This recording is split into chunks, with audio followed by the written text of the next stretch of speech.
Major funding for A Conversation About Caring is provided by the Harris Foundation, dedicated to helping America's seniors live healthier, happier, more fulfilling lives.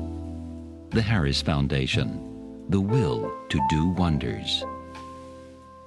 Additional funding provided by the Corporation for Public Broadcasting and by contributions to your PBS station from viewers like you. Thank you.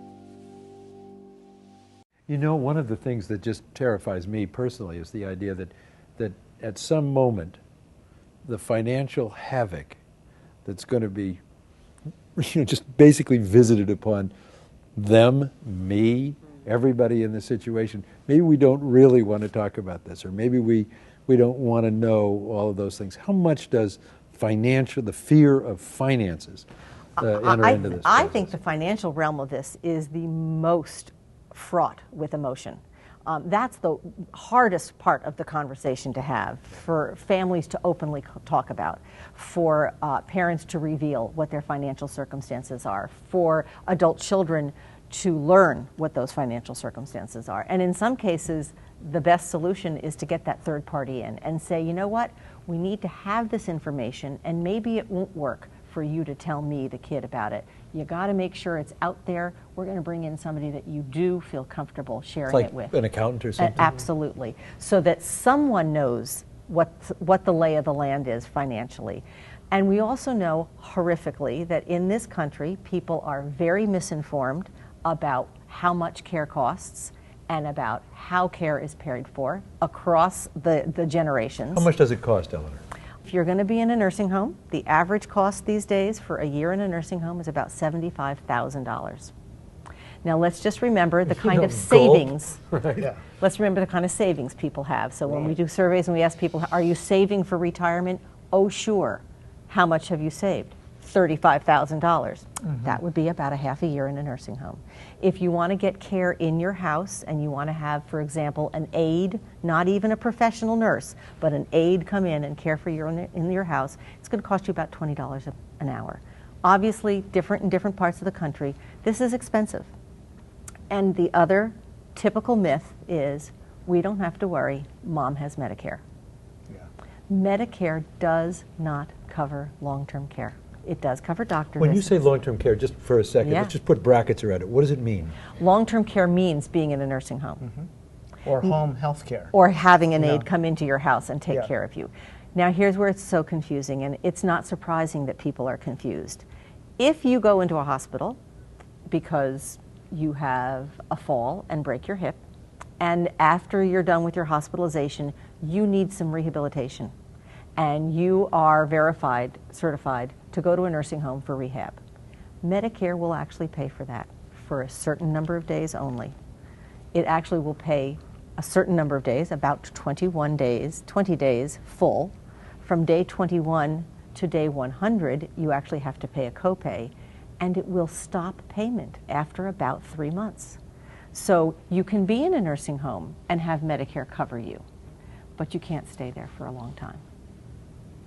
So wait a minute. So what do we know? I mean, this is probably a crazy question, but do we know what the average saving? I mean, how much do people have in the bank? $300,000? They probably have an asset in a house. Yeah. They have even $300,000. Very much less than that. $200,000. Much less than that. $150,000. Much less than that. Yeah. So they have about a year, maybe a year and a half. Maybe a year. And you're right. Their biggest asset is their house. That's absolutely a true statement. Right, and they all want to stay in the house. And absolutely want to stay in that house. What do they do? I mean, they have to sell the house to stay someplace else? You know, I would say that let's remember, we're talking now, we started talking about family caregivers, and if you want to put an economic value on what the unpaid caregiver is providing in the country today, AARP did this study, it is $350 billion of care a year. That's all the hours that we're spending. Now, we augment those hours by hiring a care worker to come into that house. We augment those hours by sometimes, as we've talked about, requiring us to put somebody in a nursing home. But where most of that is coming from is the unpaid care that's being provided by family and friends. So let me ask you, you don't have enough money, We got a year, maybe a little more than a year. What happens to everybody? What's supposed to happen? What is actually happening to parents and the caregivers financially now? In Well, our society? financially, caregivers are paying out of their pocket. That's one of the realities that we know about. And depending upon the level of care that's needed for the family member, they're paying less or more. Hardly any caregiver is spending any less than about $250 a month from the last time we did some research on this, out of their personal pocket, and it can be far greater than that. It's a tough economic hit. Yeah, and our culture is not, our society has not organized itself to provide that kind of support at the government level. We don't have public policies in place yet that are really providing the full package. We're starting down that road. We have a lot more work to go. We do not have a socialized system of insurance for long-term care. And we'll see how far we can go with this as we push these agendas forward. To learn more about how to start the caring conversation, download a comprehensive caregiver's handbook and watch the entire show online. Go to pbs.org/caringforyourparents. Major funding for A Conversation About Caring is provided by the Harris Foundation, dedicated to helping America's seniors live healthier, happier, more fulfilling lives. The Harris Foundation, the will to do wonders. Additional funding provided by the Corporation for Public Broadcasting and by contributions to your PBS station from viewers like you. Thank you.